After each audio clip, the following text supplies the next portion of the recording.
Dhanik Bharat educational institutions ఈనాడు sports league 2025 semi-final పోరు శ్రీకాకుళం జిల్లాలో ఉత్కంఠభరితంగా సాగింది.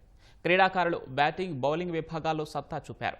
శ్రీకాకుళం ప్రభుత్వ డిగ్రీ కళాశాల మైదానంలో సీనియర్ విభాగంలో చిలకపాలెంలోని శ్రీ శివాని ఇంజనీరింగ్ కళాశాల, సాయిదంత కళాశాలల జట్లు ఉత్సాహభరితంగా తలపడ్డాయి.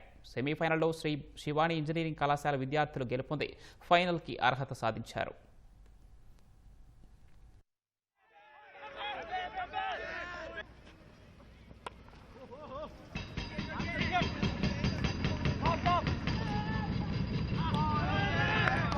What?